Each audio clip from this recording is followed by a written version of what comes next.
Naam, ndugu zangu ani hapa nataka nionyeshe elimu ya shekeri, nataka nionyeshe matumizi ya shekeri. Yaani watu wengi wamesoma shekeri, wamekwenda wamesoma, alafu walivyosoma alafu wakakimbia kwa walimu wao, wameenda kufungua vilinge. Yaani akishajua shamsi, zuhra, tardi, kamari, zohari, mushtari, mirihi, basi anajionea mwalimu. Akishajionea mwalimu, kama nilivyokuamisha lift teacher, kesho na kesho kutwa anaanza kuwatukana watu kwenye mitandao, kwa kuwa ukimuuliza yeye anajua shekeri. Lakini huyu anayejua hizo shekeri, anazijua shekeri zote 16, lakini matumizi ya hizo shekeri hana, wala kutafsiri yenyewe.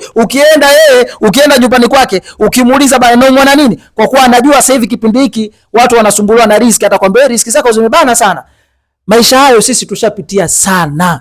Riziki zimebana, kila mtu riziki zake zimebana. Eleza shida ya ukweli aliyokuwa nayo mtu kupitia shekeri, kama wewe kweli fundi. Sawa? Sasa nataka nikupeni faida. Hizi shekeri zina matumizi. Sawa?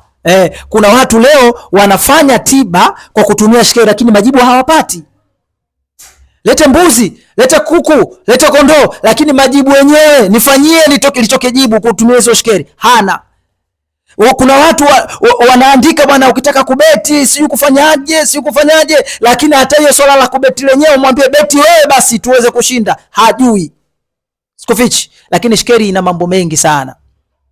Na huyo ambaye anayebetisha huko, wewe mwindi mwenyewe anayebetisha huko, wewe mwenyewe vile vile anapitia mambo mengi.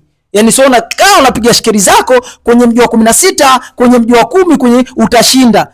Wewe mwindi mwenyewe anayajua haya kwamba wewe utatumia shekeri. Kwa hiyo hii elimu lazima usome, utulie, ujue nini unachokitaka kukifanya katika elimu ya shekeri. Sasa mimi hapa nitakuelezea, nitakufundisha matumizi machache ya shekeri. Shekeri ina kun fayakuni bwana. Shekeri ni kiumbe, inafanya kazi pale unapoamua ifanya kazi, inafanya kazi kweli. Mfano nataka nifanyeje? Nataka nimfunge huyu huyu mke wangu, nataka nimfunge saizi, ana mdomo sana, nataka nimtulize. Mnasemaje? Nataka nimfunge huyu. Zipo shekeri ambazo zinafunga. Zipo shekeri kazi yake kufunga. Yupo shekeri huyu bwana Jeudala. Naam, huyu anazungumza. Hii ndio matumizi ya shekeri. Waganga wamekosa matumizi ya shekeri. Wanazijua tu shekeri bwana, wanapita tu, lakini wamekosa matumizi ya shekeri. Saa hii nataka umfunge mtu wako, saa ya Jeudala. Mtu yoyote anafungika katika, kwa sababu gani? Jeudala anazungumzia senkafu. Senkafu ni kifungo. Si tunaelewana jamani? Isubirie saa ya Jeudala. Baada ya kusubiria saa ya Jeudala, andika shekeri ya senkafu katika saa ya Jeudala. Fusha katika saa ya Jeudala. Ndio maneno yake ya Jeudala anayozungumza. Sawa? Naam. Maana yake tunaweka hivi. Atuzalishi hapa. Tunaweka hivi. Tunamweka Jeudala. Sawa? Tunamweka senkafu. Sawa? Tunaandika jina la mtu hapa. Sawa? Na karatasi yetu ndio hii. Tunafunga na khatama Suleimani yetu hapa. Tumemaliza. Huyu atoke, anatokaje? Atuzalishi hapo, sizalishi. Ukizalisha unatafuta kitu kingine.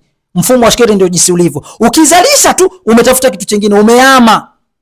Sasa ukimchukua Jeudala na senkafu ukiwaweka pamoja, sema wewe fulani bin fulani na kufunga kuanzia sasa, sitaki uzungumze, sitaki. Chukua karatasi yako, peleka katika mti. Hapa ndo unapopatikana uganga wa kitabu na mti. Maana kitarasimu hiki ni kitabu, unachukua hapo unapeleka kwenye mti uliokufa, unazika. Ukizika pale mtu mdomo unafanyaje? Asanteni sana.